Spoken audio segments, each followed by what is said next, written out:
Vous avez maintenant les bases nécessaires pour commencer à utiliser PowerPoint. Vous allez vous attaquer au niveau 2, dit opérationnel, de la formation. Dans cette vidéo, vous allez en savoir un peu plus sur les principales possibilités des onglets du ruban. Commençons par l'onglet Accueil. C'est cet onglet que vous utiliserez le plus souvent. Il vous permet d'effectuer des opérations de couper, copier, coller. N'oubliez pas cependant les raccourcis clavier CTRL-X pour couper, CTRL-C pour copier et CTRL-V pour coller. Le groupe diapositives permet d'insérer de nouvelles diapositives dans la présentation et éventuellement de changer leur disposition. Le groupe police permet de modifier la police et les attributs des zones de texte sélectionnées. Et le groupe paragraphe permet de modifier entre autres leur alignement et leur espacement. Les groupes dessin et modification seront abordés un peu plus loin dans la formation. Vous vous en doutez, l'onglet insertion permet d'insérer des diapositives, mais également des objets dans les diapositives. Des tableaux, des images, des illustrations, des zones de texte et d'autres objets qui seront abordés plus loin dans la formation. Le volet création est essentiellement utilisé pour affecter un thème à la présentation en cours. Le volet transition permet d'affecter des transitions entre les diapositives. Il sera abordé un peu plus loin dans la formation. Le volet animation, quant à lui, permet d'animer les objets lorsqu'ils s'affichent dans les diapositives. Vous apprendrez à l'utiliser un peu plus loin dans la formation. L'onglet diaporama permet de lancer un diaporama à partir de la première diapositive ou de la diapositive courante. Ces autres possibilités seront étudiées dans la suite de la formation.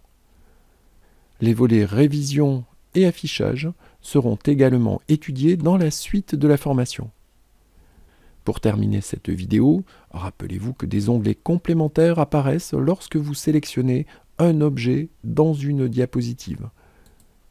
Ici par exemple, l'onglet Outils images format apparaît lorsque vous sélectionnez une image.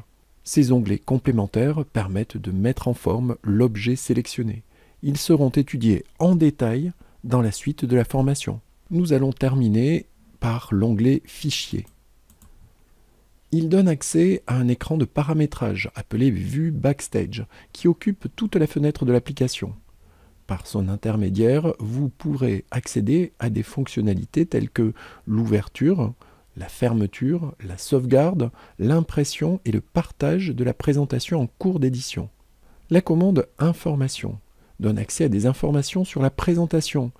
Vous l'utiliserez pour définir qui peut ouvrir, copier et modifier la présentation. Définir quelles informations additionnelles, telles que le nom de l'auteur ou la version de la présentation, sont incluses dans la présentation.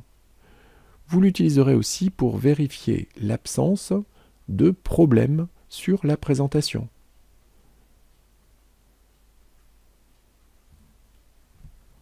Le cas échéant, vous utiliserez la vue Backstage pour récupérer les sauvegardes temporaires de la présentation en cas de plantage de l'ordinateur.